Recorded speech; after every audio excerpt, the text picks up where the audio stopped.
Dando continuidade ao nosso programa Quinta Cultural, eu estou retornando depois de um longo desaparecimento, mas estou por aqui, estou com uns probleminhas. Bom, hoje nós vamos ter uma palestra bastante importante, num dia tão importante quanto a palestra. E eu vou chamar a Daliana Cascudo, sócia deste instituto, para fazer a saudação ao palestrante, para quem eu peço suas palavras. Boa tarde, pessoal. É um dia muito especial para todos nós. Para mim, em especial, de estar aqui também hoje, continuando as celebrações desse legado cascudiano tão importante. E aí, temos hoje a palestra do nosso querido Vicente Cerejo, com a palestra Câmara Cascudo, o gênio dos saberes miúdos. Ele, como grande jornalista do nosso Rio Grande do Norte, sócio do Instituto Histórico e Geográfico, membro da Academia Norte Rio Grandense de Letras, e um grande conhecedor desse legado cascudiano, vai nos brindar com sua fala e vamos aprender ainda mais sobre esse cascudo. Vicente Cerejo. Vamos lá. É o jeito.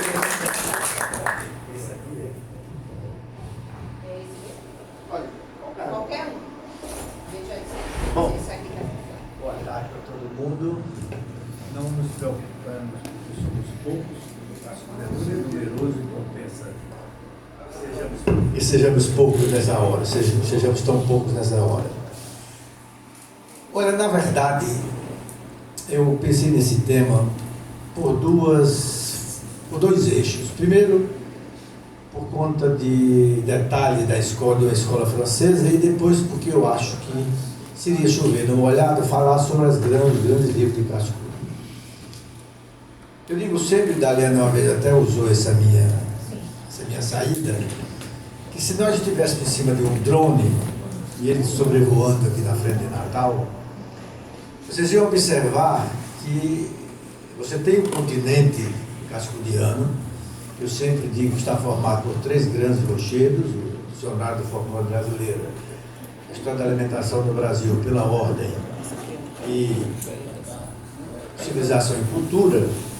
E como diziam os pescadores, entre o continente e a última ilha, os pescadores, os velhos navegantes, chamavam de Mar de Dentro. A partir da última ilha para frente, o historiador do mar e olhando para mim, é o mar de fora, ou seja, o mar sem fim. E eu divido a obra de Cascudo exatamente nesses 3 instantes. Eu acho que o rochedo, com esses 3, o grande continente de Cascudo, exatamente está no dicionário, que é a sua obra magna, na História da Alimentação no Brasil, porque é uma forma erudita de ter olhado a formação brasileira, e depois Civilização e Cultura, porque é uma grande síntese do Cascudo, principalmente Cascudo, o etnógrafo e o antropólogo, tentando erguer o primeiro grande olhar sobre a mesa brasileira, porque, segundo ele próprio diz, a fome é que é construtora de tudo, né? Se nós não tivéssemos fome, eu acho que metade do mundo não teria sido feita. Aliás, é um detalhe muito interessante, porque originalmente a História da Alimentação deveria ter sido em 3 volumes, um deles feito por Cascudo, o outro feito por Josué de Castro e o outro feito por Ada Silva Mello. E Cascudo conta no prefácio que a coisa inviabilizou-se, porque Cascudo era um glutão, Ada Silva Mello só pensava nos nutrientes científicos de cada comida e Josué de Castro só pensava na fome. Fizeram algumas reuniões e a ideia terminou não prosperando, porque Cascudo fez sozinho a História da Alimentação no Brasil. Olha, eu acho que Cascudo nasce intelectualmente, ele se funda nacionalmente, a si mesmo, nos anos 20. Ele faz uma experiência em 18, com Bric-a-Brac, no Jornal do Pai, que era uma coluna de título muito comum na época, daquele jornalismo muito impressionista, que deu o nome de Bric-a-Brac, como um jogo, né, de pequenas informações que ia lendo e ouvindo, convivendo. Foi uma primeira aula na qual ele abriu a janela e o pessoal viu o que passava na rua, mas é uma experiência insuficiente diante do que ele iria construir lá na frente. Ele é filho dos anos 20, por quê? Porque os anos 20, ele em 22 ele tinha 23 anos. Ele nasce em 1898, em 22 ele tinha 23 anos, faria 24 anos em dezembro. Com 23 anos, portanto, e inicialmente aluno de medicina, ele vive 3 rupturas que vão definir a identidade brasileira. Ele é filho de um momento em que um caldeamento de confluências e confrontos, de contradições e contraposições estava acontecendo, principalmente no Brasil. Lembre-se que em 22 vocês têm em fevereiro a Semana de Arte Moderna, que é a primeira ruptura, a ruptura estética. Vocês têm em fevereiro a fundação do Partido Comunista, numa casinhola de Niterói, é a segunda ruptura, a ruptura ideológica. E vocês têm em setembro a ruptura nacionalista, o olhar para o Brasil, o voltar-se para o Brasil, o descobrir o Brasil. Aquilo que o antropólogo Alberto da Mata diz, a tentativa da gente responder uma pergunta: o que faz o Brasil, o Brasil? Ou o que é o Brasil, o Brasil? Isso ocorre com essas 3 rupturas, embora ainda mais na frente tenhamos outros episódios. Ou seja, quando o Brasil se volta para si mesmo, é quando nasce intelectualmente, consistentemente, Luiz da Câmara Cascudo. Os anos 20, os doentes chamados naquela época, o pessoal da vanguarda, inclusive a Regiane, minha mulher, sempre põe a vanguarda em algum lugar, porque não pode viver sem a vanguarda. Os doentes são importantes por quê? Porque são construtores da capacidade de jogar a pedra da vidraça. O afrancesamento que tomou conta desse lado do mundo, pela grande literatura, que foi a literatura francesa, em homenagem a Ana Maria, seguida, mas não superior, a igreja segue a francesa, mas não é superior, mas é uma grande literatura. Havia um afrancesamento contra o qual o Cascudo, ainda em bric-a-brac, se move. Ele reclama do afrancesamento do jovem da cidade, que não olhava para a cidade, que não abriu a janela, que não olhava para o seu povo, como ele vivia, os hábitos, os costumes, as tradições. Porque em 28 é um momento muito interessante, e Cascudo aí já está testemunhando com o começo de sua maturidade intelectual. Em 28, Paulo Prado, aristocrata do café, paulistano, ele lança um livro chamado Retrato do Brasil, com um subtítulo muito bonito que é Ensaio sobre a Tristeza Brasileira. Esse subtítulo, um ensaio sobre a tristeza brasileira, ele ao mesmo tempo abre a bandeira do primeiro grande olhar sobre o Brasil, que é de Paulo Prado, mesmo sendo um aristocrata, e ao mesmo tempo recolhe essa bandeira. Por quê? Porque o ensaio é excessivamente impressionista. Ele acha que o Brasil é o resultado da tristeza dos índios, da melancolia dos portugueses, da saudade dos portugueses, do bando dos africanos, enfim, que o Brasil nunca iria, porque seria uma raça melancólica, né? Coisa que lá na frente vai ser protestado por Gilberto, de certa maneira, quando Gilberto enaltece a mestiçagem como a grande raça brasileira. Está aí essa beleza dessas atrizes mestiças, mostra a beleza da raça brasileira. Mas isso só vai acontecer lá na frente. Em 28 ele lança Retrato do Brasil, e por coincidência, embora tenha sido iniciado em 26, concluído em 27, em 28 o Mário de Andrade lança Macunaíma, o desmonte do índio romântico de José de Alencar. O professor Pouquinho está olhando para mim, mas eu acho que ele concorda. Aquele índio romântico, perfeito, heróico, capaz do mal, né? Arquétipo do bem, Mário de Andrade desmonta com Macunaíma. E desmonta o herói, o Jeca Status que o Brasil imaginava. Ele faz um herói complicado. E ele reclama, quando ele opta pelo subtítulo Herói Sem Caráter, não é no sentido de não ter caráter, ser um mau caráter. É que ele não tinha caráter ainda não havia uma fisionomia brasileira. Essa que é a realidade, né? Mas ele reclama lá na frente porque transforma o herói sem nenhum caráter no mau caráter. Não, essa era a ideia da formação. Isso dá E o mais interessante é que eles eram amigos, Mário de Andrade e Paulo Prado. E Mário de Andrade, por ironia, dedica Macunaíma a Paulo Prado, que circula no mesmo 28. Paulo Prado no início de 28, eu acho que Macunaíma é em torno de meados, julho, por aí, ele lança Macunaíma com muita dificuldade, um editor chamado Eugênio Cúpulo, papel ruim, Aliás, os livros modernistas são caros porque foram se acabando, foram se diluindo, se desfazendo. Primeiro porque a dificuldade de papel, depois da Primeira Guerra. E depois eles iam para gráficas, pequenas gráficas, porque no Marinidade, quando dizia que estava liso, eu dizia para Manuel Bandeira, Manu, eu estou sem arame. Que era a maneira de dizer que estava liso, né? Então, é essa década que vai fazer Cascudo. Em 24, Cascudo já tinha participado da Revista do Brasil na primeira fase, que é 1916 e 1926. São 116 números e a revista em 4 fases. A última fase já foi do governo Brizola, revivida por um desejo de Darcy Ribeiro.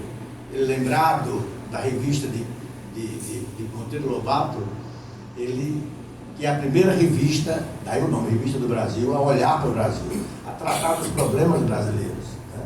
Que as publicações até então eram sempre muito eruditas, muito afrancesadas, muito preocupadas com os poetas franceses, os poetas ingleses, os romancistas, os ensaístas. Revista do Brasil não, por uma grande jogada, uma grande cabeça do nosso Monteiro Lobato. E ele era um marqueteiro. A revista você podia fazer assinatura em qualquer lugar do Brasil e recebia a revista pelo correio. Ele chegou a botar, inclusive, em São Paulo, a revista para vender até em farmácias. E ele, lá na frente, vai criar um monumento, que é a Companhia Editora Nacional, e fazer a coleção brasileira. Cascudo era, naquele jeito dele,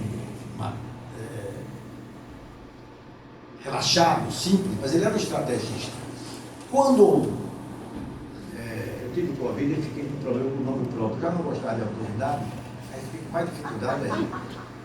Quando Henrique Castelciano, no governo de Antônio de Souza de Paulo, ele foi vice, por indicação da oligarquia Maranhão. Quando Henrique propõe a primeira lei de incentivo ao financiamento do livro, do Dr. Tarcísio Gugel, sabe disso, 1906, mais ou menos, né? Que nunca botaram o nome Lei Henrique Castelciano, botaram Lei Mineiro, Lei não sei quem, só foram justos com o Cascudo, e foram injustos com o Henrique, que foi o primeiro. E 2 livros são importantes naquele momento. A Teologia de Ezequiel, do Rio Grande do Norte, e o quê? Histórias que o Tempo Leva, de Cascudo. Cascudo, que já era colaborador da Revista do Brasil, onde ele escreveu 3 artigos, inclusive um artigo pioneiro sobre a licantropia, sobre o lobisomem, que ele publica na Revista do Brasil, estão transcritos naquela edição anotada da correspondência de Manuel Bandeira e Mário de Andrade com Cascudo. Ele drena para Monteiro Lobato o financiamento que ele obtivera aqui. Então, é o livro de Cascudo, o Histórias que o Tempo Leva, dá o salto além do que Santos dizia, depois da corrente. E Santos, quando pegava um livro muito rico, dizia, não passa da corrente.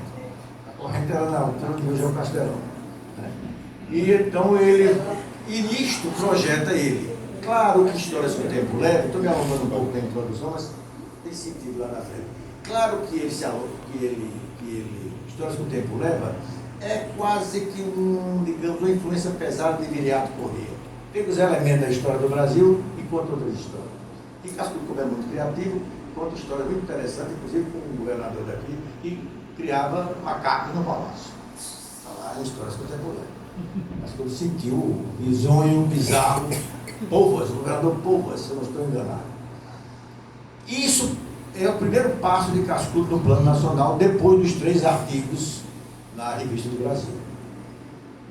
Na década seguinte, Cascudo faz a biografia do Marquês de Olinda e seu tempo e a biografia do Conde D. 38, 33, 38, coisa assim. Na década de 30. E lá na frente, embaixo da correspondência com ele, vai dizer: acabe com patriotadas, Cascudo. Abra portas, veja o que passa na rua. Você que Cascudo já começava a escrever sobre cultura popular, né? E Cascudo não gosta, há um silêncio entre essa e a carta seguinte, mas Cascudo aceita. Que Veríssimo, quando foi anotar a correspondência, que é unilateral, é só de Mário para Cascudo, a outra é mais completa, de Cascudo para Mário. Veríssimo tomou-se de mágoas e disse: a carta é terrível. Anota lá no pé da carta terrível.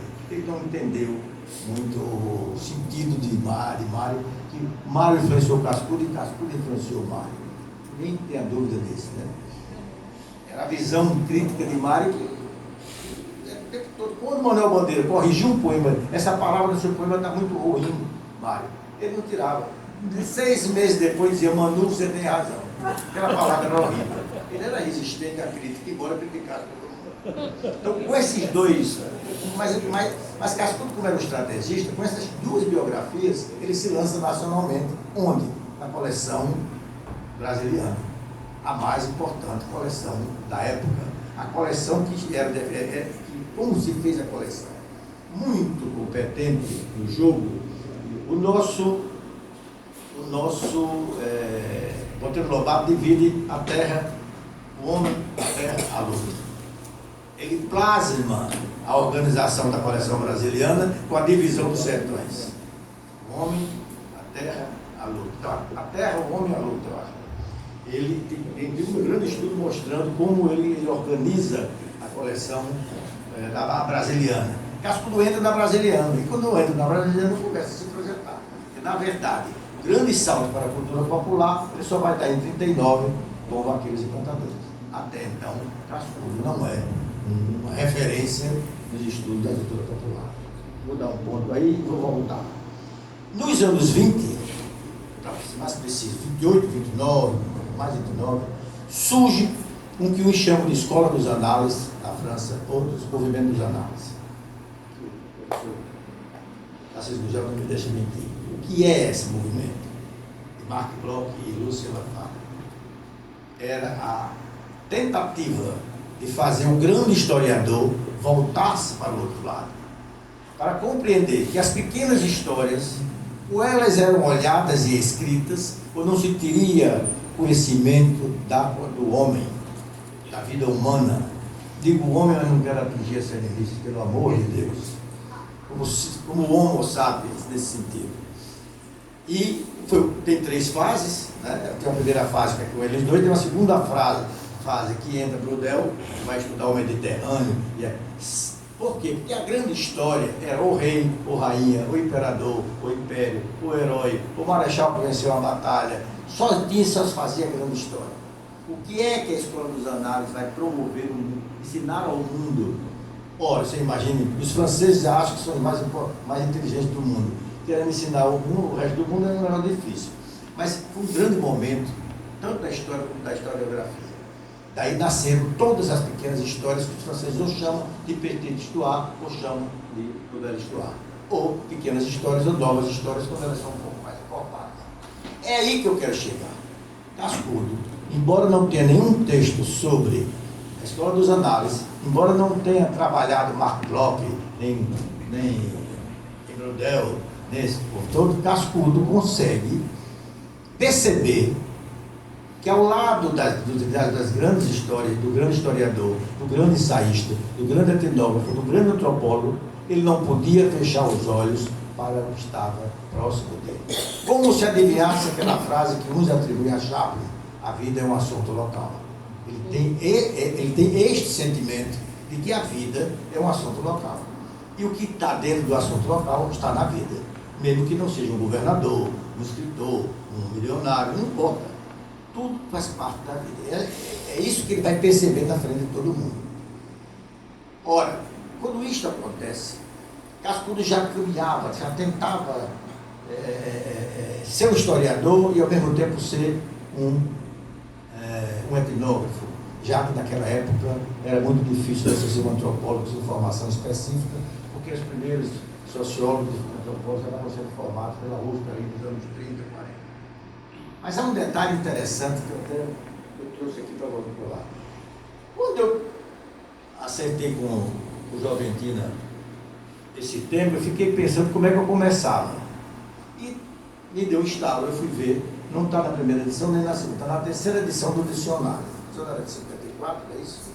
54, a primeira edição, em um volume, depois já a segunda edição em 2 volumes, saiu uma terceira edição em 2 volumes pelo MEC, a partir daí o MEC não faz mais, tem 2 edições pelo melhoramento, entra em Itatiaia e depois a Global.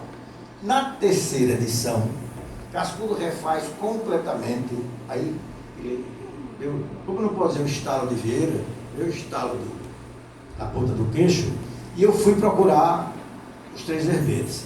É na terceira versão que Cascudo reescreve por completo, não só o texto, mas a concepção do verbete do folclore. Olhe que já foi por si só ousadia, se nós pensarmos que o termo folclore é criado pelo William Thomas, lá em inglês e tal. Quando ele está mais ou menos no meio do... É outro verbete, e a terceira edição é a última grande revisão que ele faz, ele avisa que não fará mais revisão. Ele, no meio do verbete, ele dá um toque de genialidade, que passa por todo mundo, porque você vai lendo aquele verbete, com a cabeça voltada para o que é folclore, e você não associa. Ele, lá no meio, ele diz, um dia haverá o folclore do avião jato e do transatlântico. Isso significa dizer que o folclore será sempre presente, ele será sempre contemporâneo, porque ele nasce do jogo do conjunto de hábitos, costumes e tradições. E nós sempre teremos hábitos, costumes e tradições. Dou um exemplo. Um dia que Santos Negreiro, que era o chefe de reportagem da Natal, nosso padrinho de casamento, me manda entrevistar Cascudo sobre as viagens. O homem tinha ido à Lua em 69, isso era 71. As viagens para a Lua, a comunicação à distância, sabe? Como é que estava vendo a cultura popular nesse momento. E ele me dá uma resposta muito interessante que saiu da matéria. Ele puxa aquele charuto. Pelo nome do charuto, Marinho. Pimentel Havana Grande. Pimentel Havana Grande, exatamente. Ele dá aquela puxada no charuto e diz, meu filho, o homem será o mesmo, porque o homem é o mesmo desde a caverna. Como assim, professor? Veja a imagem, procure ver a imagem de quando Louis Armstrong desce na Lua. Com toda a tecnologia, pousou na Lua, atravessou o mundo, pousou lá. O que ele fez? Colocou o primeiro pé direito no chão da Lua. Era um supersticioso. Tinha medo de não voltar. Se era um supersticioso, ele consagrava o homem universal.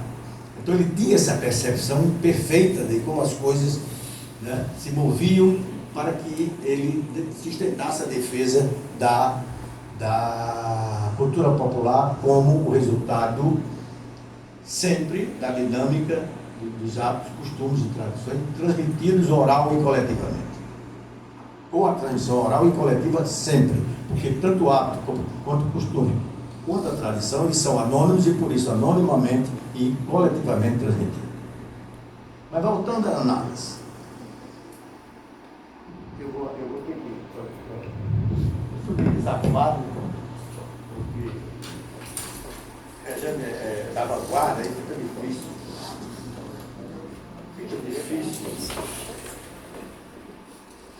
acionar a vanguarda. Mas eu vou me virando aqui. Bom.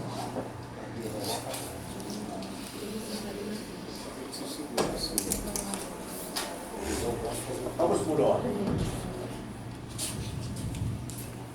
É em razão dessa petite histoire, da sua indispensabilidade como construção do conceito da cultura brasileira e dentro da cultura brasileira, da cultura popular, que ela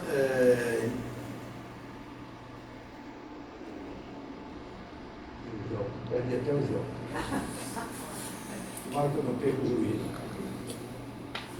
Ela anda meio abalado. Eu vou pegar a data aqui só para dar a data correta de você, que a data na França. A data na França é 1950. Não, 1992. A data no Brasil é 92 e na França.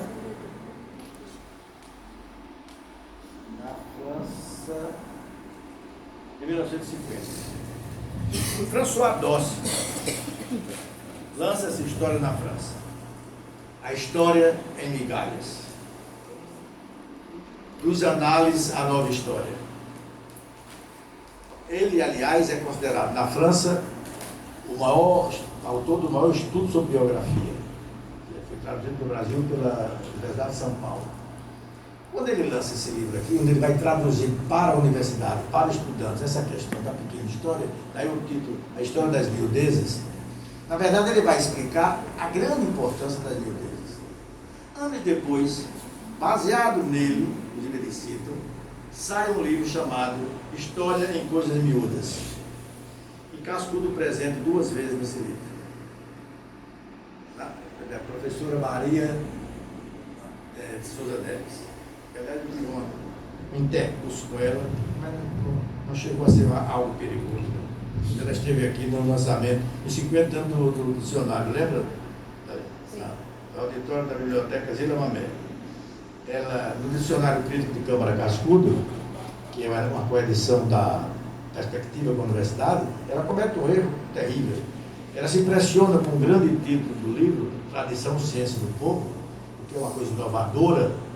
Cascudo dá um conceito de ciência na tradição, mas todos os ensaios que ele coloca no livro têm 10, 15, 20, 30 anos.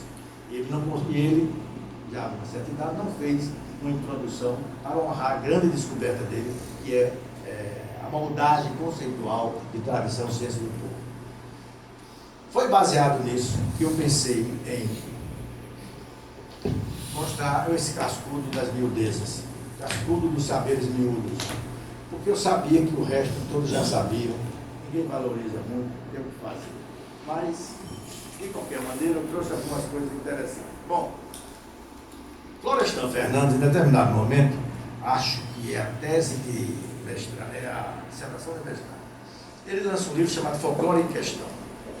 Ele, claro, formação marxista, grande intelectual, orientador de Fernando Henrique Cardoso, de Otaviano, de toda a grande cabeça intelectual da USP, ele foi o grande orientador.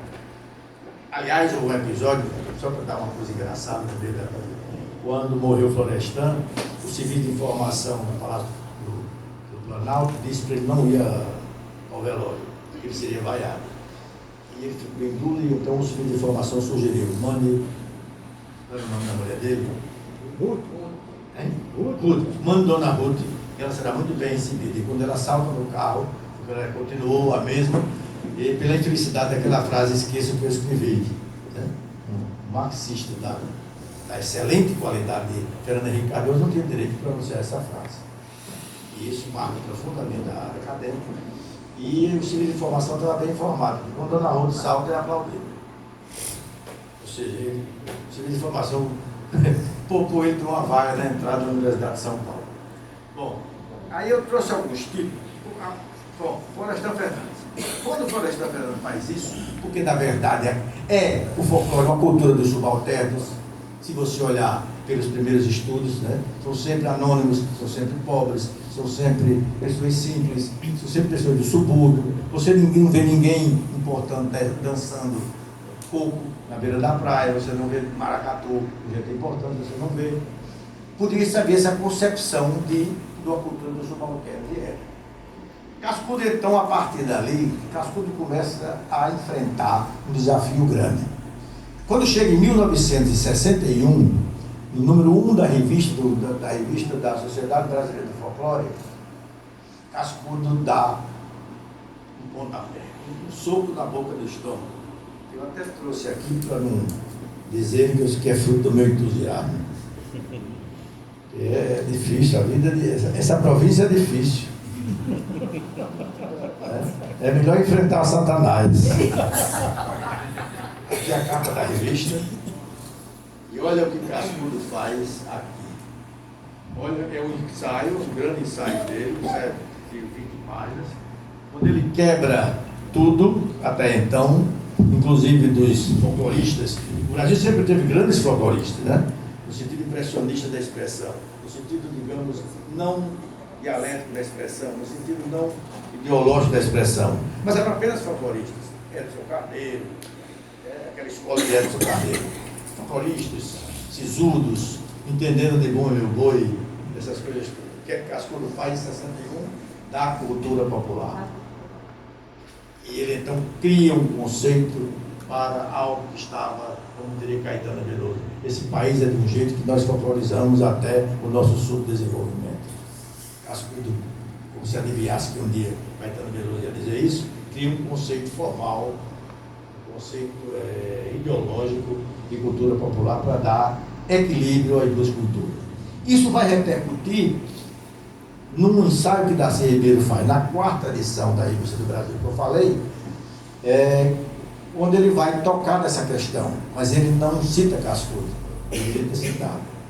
Embora eu tenha muita admiração por Darcy Ribeiro, é que ele, no ensaio, ele consagra a tese de que não há uma cultura maior, nem há uma cultura menor.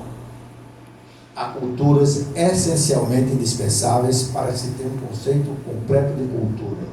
E o que é que ele faz, nosso Darcy? Ele compara a cultura a um pássaro, com uma asa erudita e uma asa popular. E diz, por que comparou a um pássaro? Porque com a asa só, o pássaro não voaria. Portanto, a força da asa erudita não é suficiente para o pássaro da cultura alçar voo. Isso, no fim, termina consagrando o ensaio de Cascudo, que está no número 1 da revista. Por que Cascudo foi para Petit Histoire? Ele foi com um brilho intenso, um grande brilho. Ele tem coisas interessantíssimas. Por exemplo, na Revista Brasileira de Medicina, ele escreve um pequeno ensaio, um artigo, certamente, muito interessante, que consagra a tese. Outra nada, está difícil. Mas eu preciso mostrar a vocês. Exibição da prova de virgindade. Cascudo vai mostrar que nos anos 20, início do século, a maledicência, ele não diz isso, mas na verdade isso aqui é a prova da maledicência da humanidade. A noiva tinha que no dia seguinte estender o lençol manchado de sangue para provar à vizinhança safada e maledicente que era virgem. Veja onde vai a cabeça do Cascudo. Fofoqueiro. Fofoqueiro é pouco, maledicente, né? Aqui ele mostra, se eu trouxer tudo era muito cansativo. O mosqueteiro é ameríndio, e ele vai explicar a origem do mosqueteiro, que até hoje lá em Macau vi muito menino dormindo no mosqueteiro, é muriçoca e não devorar ele. Compadre e comadre, vai estudar como é que nasce o compadre e a comadre. Há um pequeno ensaio de Cascudo chamado Complexo Sociológico do Vizinho. Isso tem 50 anos. Você imagina que eu moro no mesmo edifício. Por que eu me impressiono com certas coisas? Complexo Sociológico do Vizinho. Por que eu me impressiono com certas coisas de Cascudo? Eu moro no mesmo edifício há 25 anos, não sou vizinho de ninguém. É isso que ele quis dizer. O vizinho, Mário não sabe disso, era que mandava um prato de canjica para a amiga vizinha, que pedia uma xícara de açúcar porque de repente faltou, ou de arroz. Era assim que a vida se processava. Hoje você mora no edifício 25 anos, boa tarde, bom dia, boa noite. Um dia senti-se o Rejane, senti-se mal, precisei sair com o Rejane de madrugada. Foi uma luta, terminei amarrando o Rejane com um cinto de segurança. Não tinha nem que me ajudar a se amarrar. Porque não há mais o vizinho, no sentido do complexo sociológico que explica Cascudo. Essa é a questão. Outro dia eu estava em Recife, em maio. O Peri Silvia foi coordenar um encontro lá em maio, eu fui também com a Rejane. Estava na livraria, vi um exemplar da revista Continente, que é a melhor revista, realmente. Agora, é até a revista que saiu agora uma matéria sobre Ludovicos. E tem então um artigo sobre a Tanajura como alimento dos índios. Eu sei se achando um descobridor, se achando o Pedro Alves Cabral. Eu então, para mostrar, pelo menos a vocês, é que eu não posso mostrar ao mundo, em 1963, Cascudo é convidado a participar do Congresso de Etnografia e Folclore realizado em Lisboa. Em Braga, na verdade, Câmara Municipal de Braga. E ele então publica um longo artigo comendo formigas. Quer dizer, a desinformação da cultura brasileira, de certa maneira, ela adora a descobrir descobertas. E fica irritado quando você diz que alguém descobriu antes. E trouxe isso para mostrar a vocês. Superstição no Brasil. Ele dá uma sacada nesse livro, tem um ensaio nesse livro que é uma sacada de Petit Histoire. Se fosse na França, era uma maravilha. Título: cheiro, uma carícia nordestina. Onde está a genialidade? É que o cheiro não tem o sentido erótico do beijo. Ele quer dizer que o cheiro para você, o cheiro do seu pai, o cheiro do seu marido, do seu irmão, é uma carícia. da melhor origem de elegância possível. É como ele passava pelos túmulos da beira da estrada, da Erosinha que é do Seridó, conhece aquilo tudo, e ele estuda aquelas pedrinhas, que aquilo é uma forma de rezar pela alma de quem morreu ali, vai botar aquelas pedrinhas, ele vai estudar aquilo, mergulha numa pesquisa enorme para fazer aquilo lá. E para encerrar, eu não quero cansar vocês, para vocês estarem falando mal de mim, está velho, falastrão.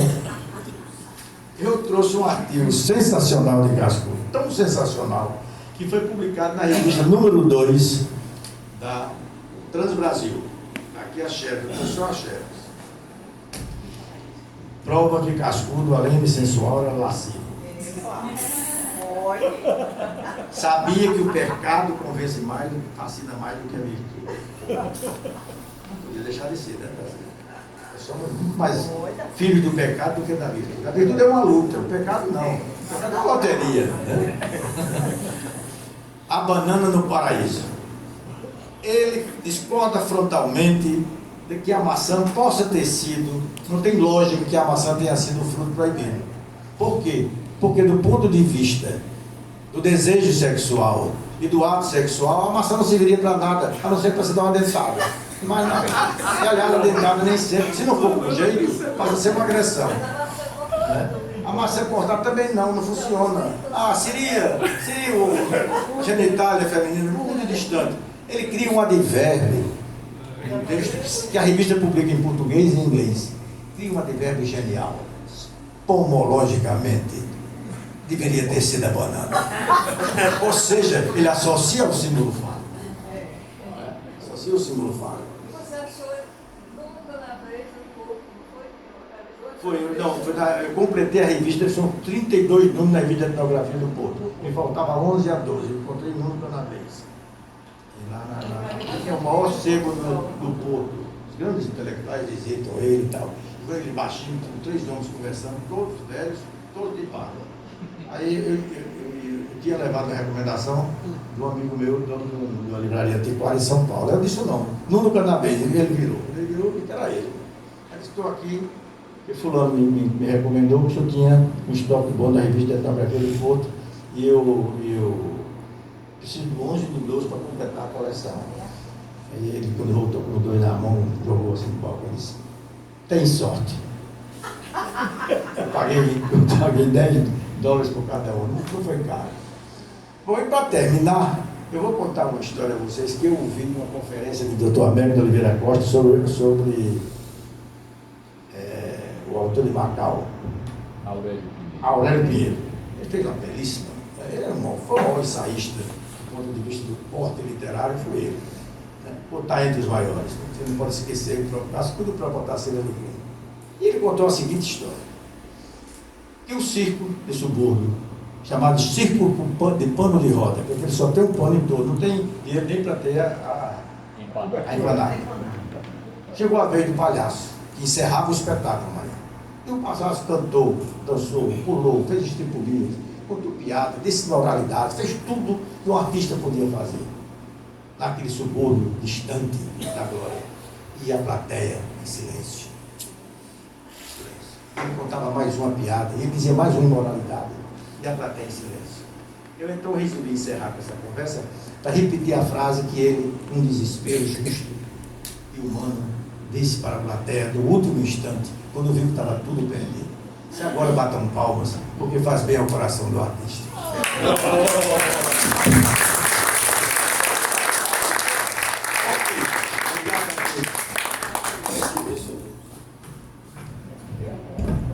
É sempre uma alegria, um prazer Sobre o olhar fiscalizador de ouvir Vicente Cerejo, brilhante, uma explanação clara, né?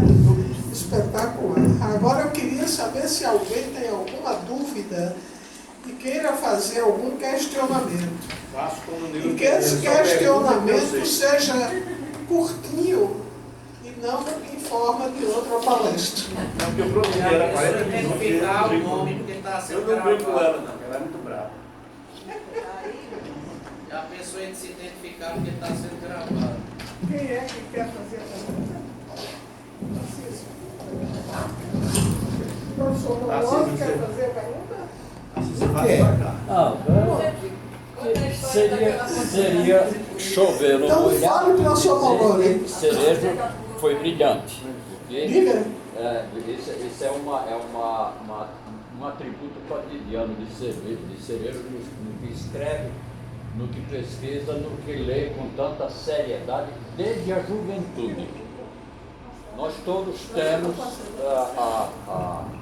a impressão, a forte impressão de pertencermos à terra de Cascudo e poucos são aqueles que pesquisam Cascudo com seriedade.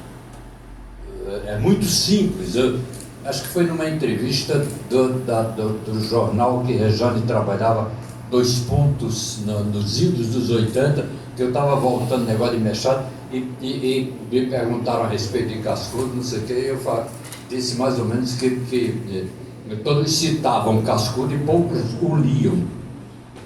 Como dizia Mestre Cascudo, né? É uma coisa, uma muleta intelectual interessante. Como dizia Mestre Cascudo, tá? Por aí vai.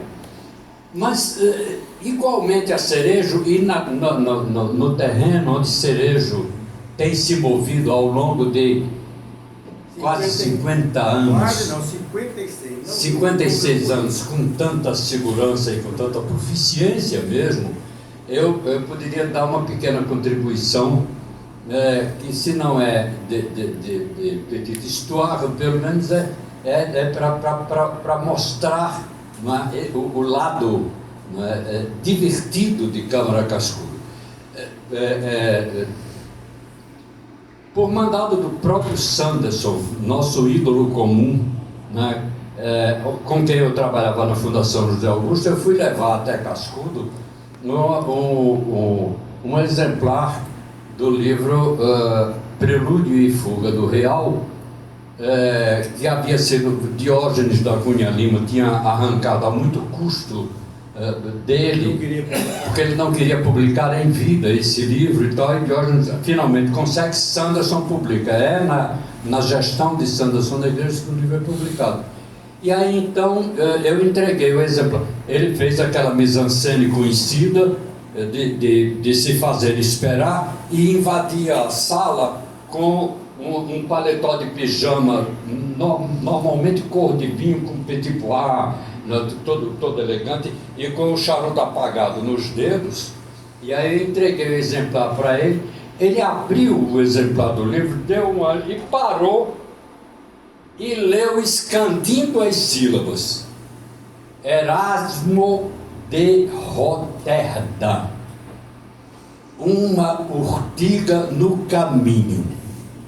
Aí largou o livro na primeira poltrona que estava à frente dele e pegou na gola do pijama e disse assim: no arminho, meu filho, no arminho.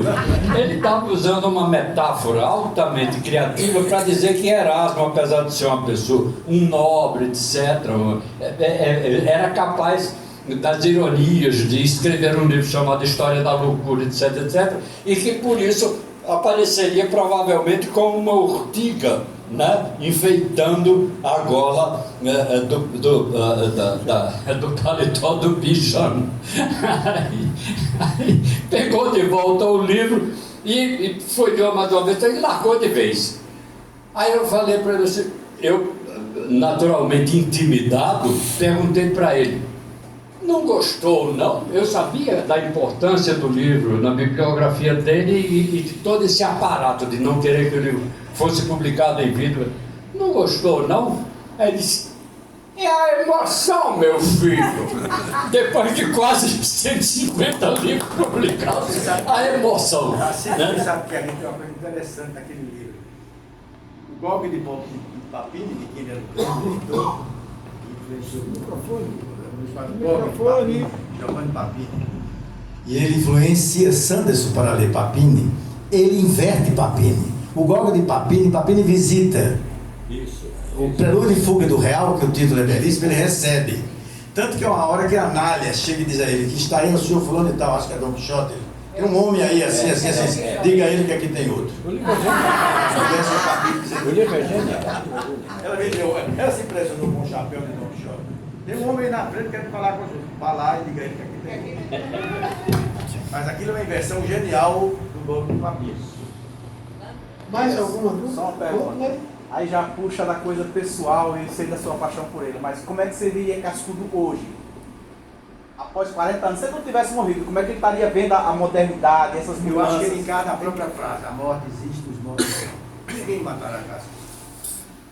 Ele só tem um problema, que é enfrentar os cascudólogos e os cascudólogos. Se ele tiver paciência com esses dois, ele... Mas como é que você acha, assim, como é que você acha que ele estaria encarando a internet, a IA? À frente do seu tempo, como sempre foi.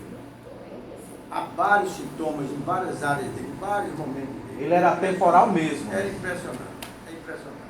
Há um instante de Cascudo, eu acho que é o tempo de eu, assim da memória melhor do que a minha. E que o pãozeiro para vender o pão. Eu não sei se ele vigia ou na casa dele. E demora a pegar o pão. E há uma música que toca, que vem não sei de onde, o pandeiro e o pãozeiro começa a dançar. A descrição da dança que Cascudo faz é um poema. De ritmo, de metáfora, de jogo de cena, perfeito. Absolutamente perfeito. Eu acho que ele deveria conviver à frente do seu tempo. Consagrava Cerejo, aquela expressão que depois foi difundida largamente pelo autor da aula, o francês famoso, Roland Barthes, do saber com sabor. Saber, claro. Porque sabe que Cascudo era um escritor excepcional. Agora, Cascudo teve uma grande escola, que foi Henrique. Ele era leitor da biblioteca de Henrique. E como o pai era rico naquele momento, importava tudo quanto ele via na biblioteca de Henrique. Ele tinha que escrever sobre livro que só Henrique poderia ter, porque ele trazia da França. E ele depois passava a ter, porque o pai importava. Né? Agora, ele tem momentos conservadores, por exemplo. Ele não entendeu o banditismo social de jeito nenhum. Ele chama o Lampião de fascínora. Eric Hobsbawm, ele não entendeu a tese de Eric Hobsbawm, não é porque ele traz brilho, é porque o pai dele foi matador de cangaceiro e amassador de burro bravo. Então ele dizia, ele começa por verbete do dicionário, o fascínora, que aliás sobre Lampião a melhor coisa não era de Cascudo, era de Jaime Hipólito, né? Que esse aqui foi o diretor de cena. Marinho, a apresentação do ataque de Lampião a Mossoró nos 50 anos.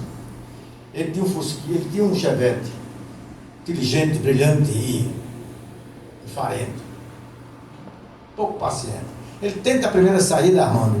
Aí o soldado tinha um isolado na área imensa para fazer o ensaio geral do ataque de Lampião a Mossoró. Direção de Carlos Furtado. Carlos Furtado. Primeiríssimo. Carlos Lira lá, eu estava lá também, todo mundo. Teve essa fase nova, Essa mas sua a fase. primeiríssima foi a... Quando ele vai passando, está o soldado de baioneta em pé. O doutor Jaime, infelizmente, não pode passar aqui, que aqui vai passar o ensaio geral do ataque de Lampião a Mossoró. Ele tenta a segunda alternativa. Aí diz, baioneta calada, ele já piora a baioneta. O doutor Jaime, infelizmente, não chuva contorna assim, não vai chegar no fórum. Na terceira, ele diz, baioneta caladíssima. Quando ele recebe a informação de que por ali também não dava, ele recolhe, sai, volta para casa, bota o Chevette na garagem e manda para a tribuna, onde ele escrevia os livros, uma crônica, e começa assim: Mossoró não sabe o que fazer. Há 50 anos gasta dinheiro com Lampião. José Bezerra Marinho, sócio desse instituto. Eu não me contenho, a história é muito boa, eu acho que aqui tem alguns testemunhas oculares. Cascudo recebe aqui em Natal o mérito cultural do governo francês no mais alto grau. E Diógenes reúne o conselho universitário, faz uma sessão solene, e o embaixador francês vem para impor as insígnias da comenda ao professor Cascudo. E Maciel, hino nacional brasileiro. E o embaixador faz um discurso fantástico. E, ao final, Cascudo diz o seguinte, eu vou dizer porque eu decorei, me impactou de tal forma que eu decorei. Ele disse, acabo de fazer uma transposição miraculosa do ponto de vista da fisiologia. Ouvir com o coração. Meu ouvido esquerdo, por ser revolucionário, entendeu que o capital de trabalho imposto pelo meu corpo era demais e em greve permanente silenciou. O ouvido direito, por ser reacionário e acomodado, acompanhou o esquerdo. E conclui dizendo o seguinte, a minha geração teve como norte a França. E aí fala sobre a França. E conclui dizendo o seguinte, ao receber esta comenda, eu posso afirmar, le jour de gloire est arrivé.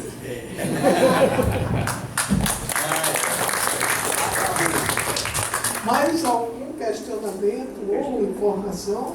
O professor Paulo, desde o início que fala. Diga, professor. Eu quero agradecer a oportunidade de estar aqui nesse momento, porque as coisas são feitas de momentos e são momentos marcantes. E eu vim para cá com uma proposta bem interessante.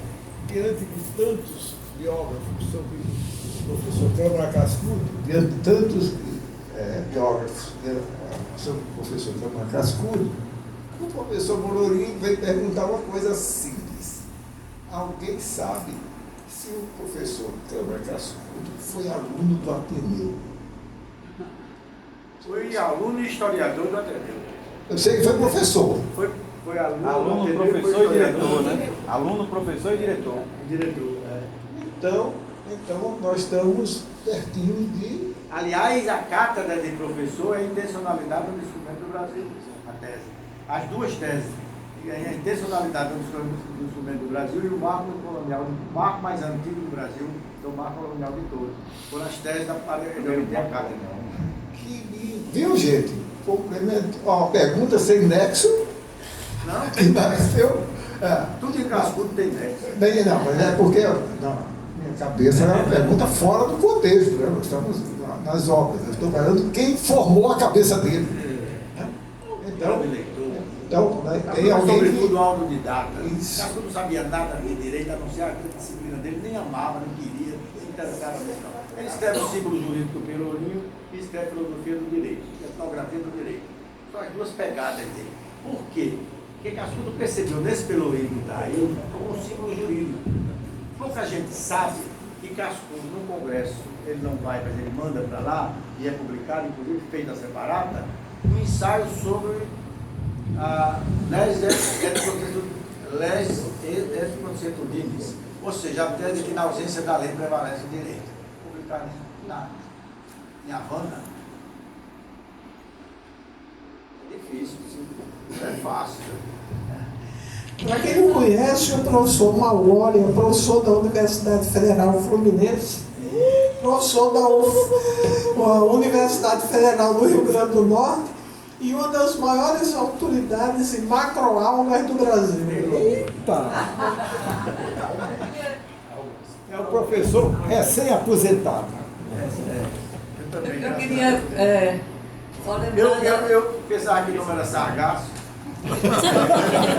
Olha, eu queria lembrar só aqui que nós temos 53 anos de casados, né?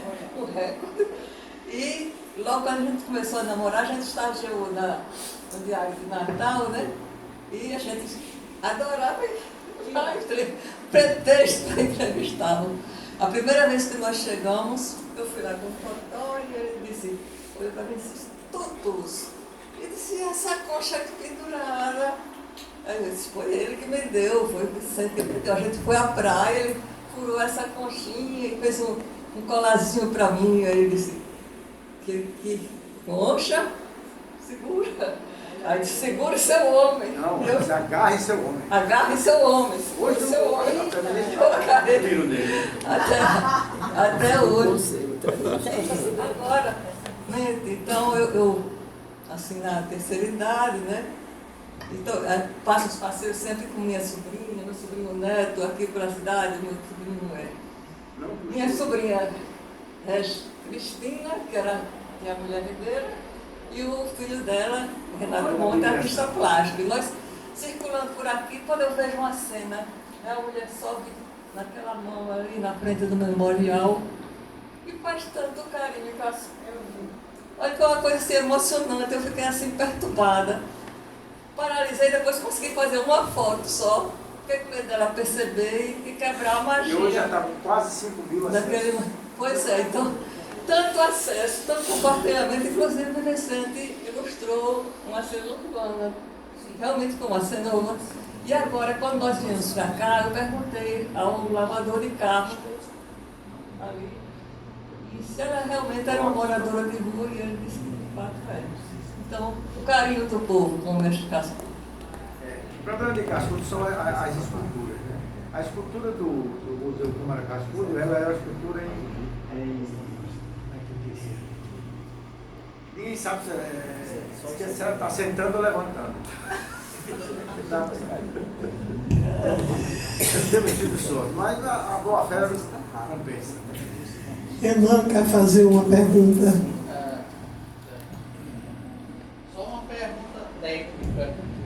Porque, aproveitando até que o professor falou sobre biografias, existe algum estudo sobre Cascudo que você considera que os jovens que estão aqui seria interessante para se aprofundar?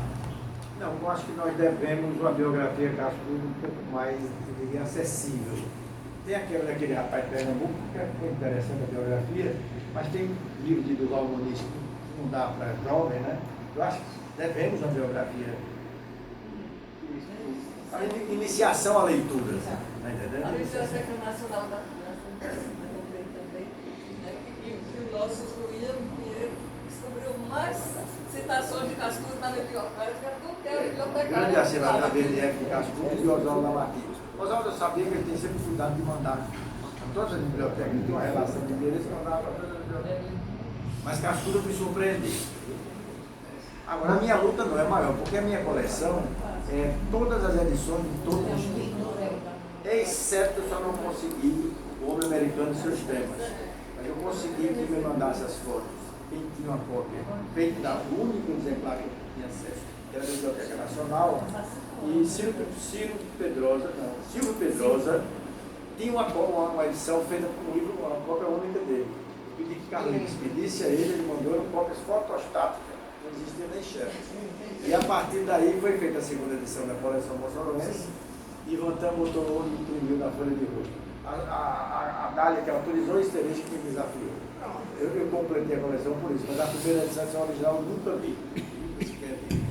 Só queria, antes de encerrar, estava mostrando aqui a Tarcísio aqui, nós lançamos lá no Instituto Histórias que o Tempo Não Leva, que é a trajetória desses 40 anos sem Cascudo, que está lá no Instituto, vocês podem buscar lá, que é grátis. Isso que eu queria mostrar a vocês. Você, como é compulsivo, vai para a sua coleção. Já tem? Está atrasado, então. Então, gente, vocês receberem lá no Instituto, tá bom?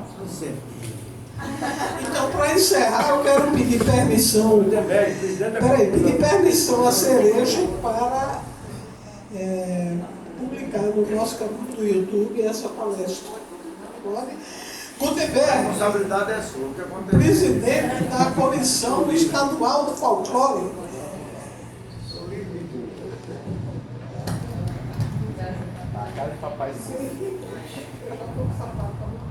Não, é só uma curiosidade minha.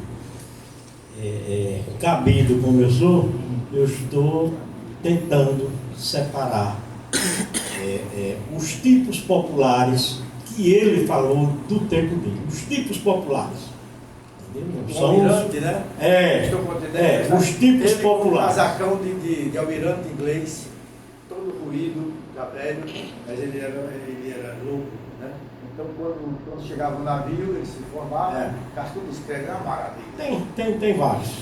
E o fio é muito bonito, ele, com aquela continência inglesa, ao contrário, que o louco aprendeu, né? Que era da simpatia de Cascudo. Quando o navio atraca e desce o comandante do navio, Cascudo escreve que ele faz a continência inglesa, histórica, chorando. Zé de bem-vinda. E outro cabimento é o carnaval. Tudo sobre carnaval e carnavalescos. Pessoas que brincavam, boêmios e tal, da época que ele cita como pessoas aguerridos foliões. É esses dois cabimentos que eu estou... Não sei. Obrigado. Você é um cabido de sucesso. Mas alguém quer fazer alguma observação? E agora historiador. Chega aqui, amigo.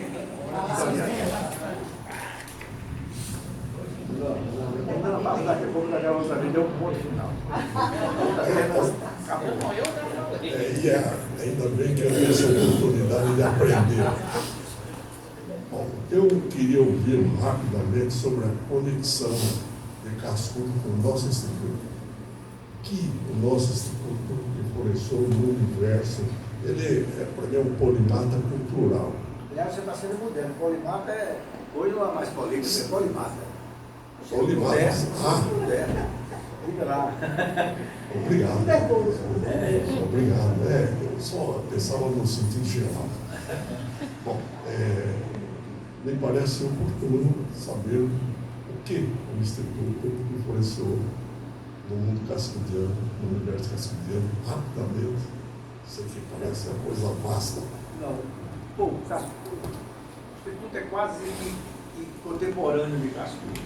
Os grandes acervos foi crescendo, enquanto Cascudo também doava as coisas para cá.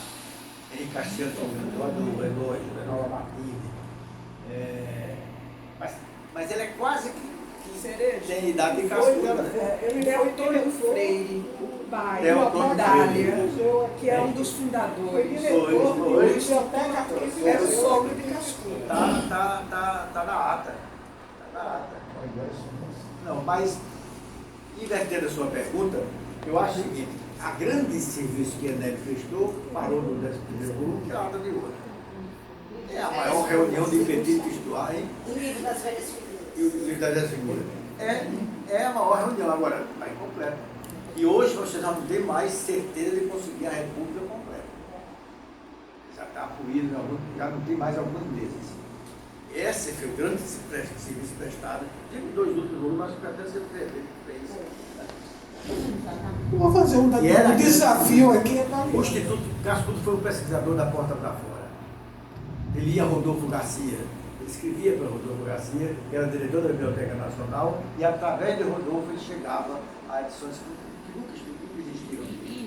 Essa aqui é a verdade. Doriana, vamos concluir o Atlas do Ludovícios Instituto? Olha aí, olha, cereja com os cabimentos dele, ó. Temos também, pessoal, uma edição da Global Editora chamada Melhores Crônicas de Câmara Cascudo, uma seleção primorosa do professor Humberto Hermenegildo dessas crônicas. Vamos concluir. São quase 2.000. Então, haja livro das velhas figuras, viu? 39. É 39. Rica Braga 18. Isso. 39. Isso é um negócio que cereja. E a terceira fase já publica no diário. Olha aí. Chateaubriand. Exato. Quando fecha a República, ele vai para o diário, convite de Chateaubriand. Depois volta para a República aí. Quando a República Não é? Gente, eu só quero agradecer ao Instituto Histórico e Geográfico por essa homenagem, nessa data tão especial para nós. Pela manhã nós tivemos um evento lá no Instituto Câmara Cascudo e ter esse registro aqui e com essa aula desse homem que sabe tudo e vem falar das coisas miúdas, né, Tarcísio? Tudo tinha mandado Mordão. Vem trazer coisas tão peculiares de Câmara Cascudo, uma gratidão imensa, eu agradeço demais a Joventina e ao nosso cerejo.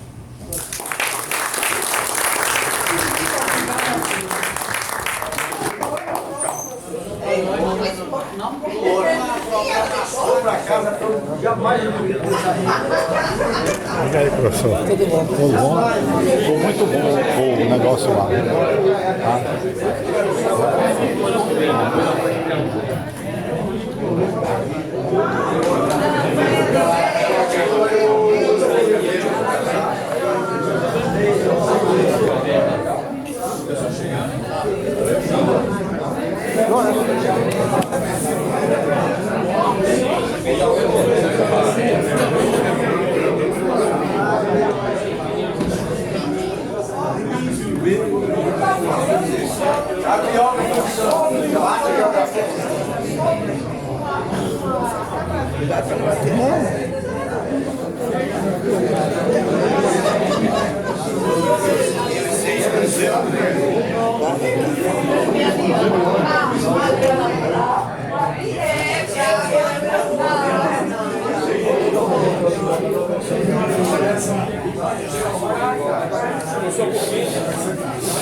Tudo igual. Tudo igual. É a pintura que é um negócio.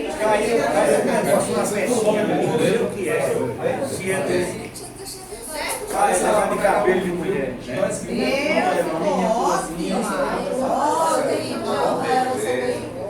Eu venho aqui só isso.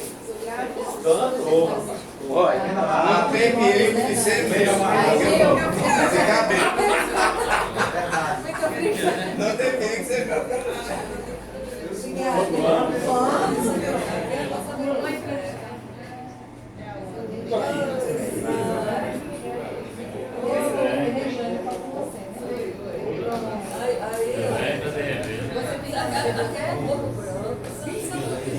Você fica.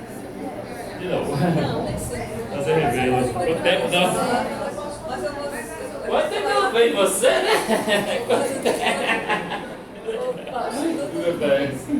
Ele sempre vai ter cabeça, mas eu tenho que se você quiser.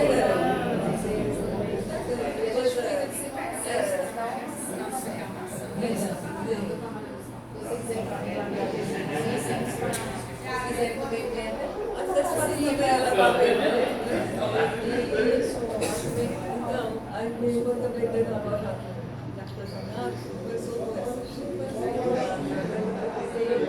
Depois ela fez uma loja bem pra gente, lá no centro do turismo.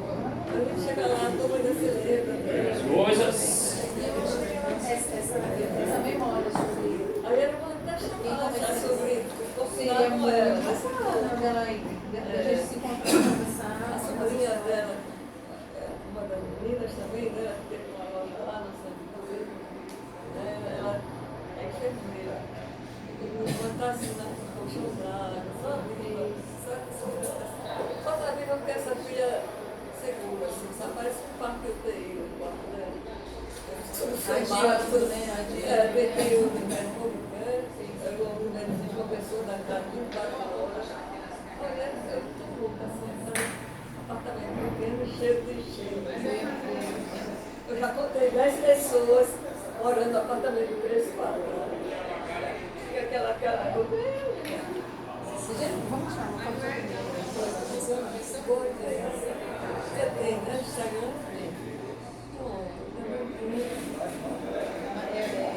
Maré Produções Criativas, porque eu também sou produtora cultural, eu trabalho com música popular. Eu volto aí, eu adoro, apaixonada. Eu posso dizer que era aqui, né, pessoal?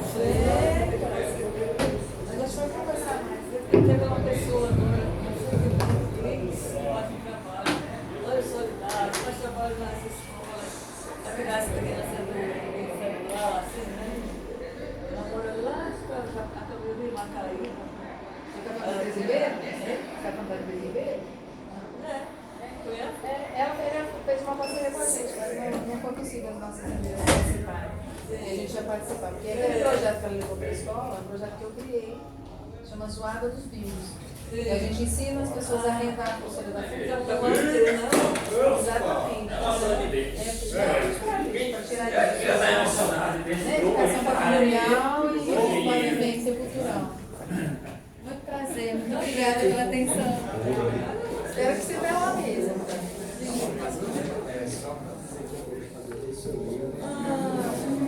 Ah,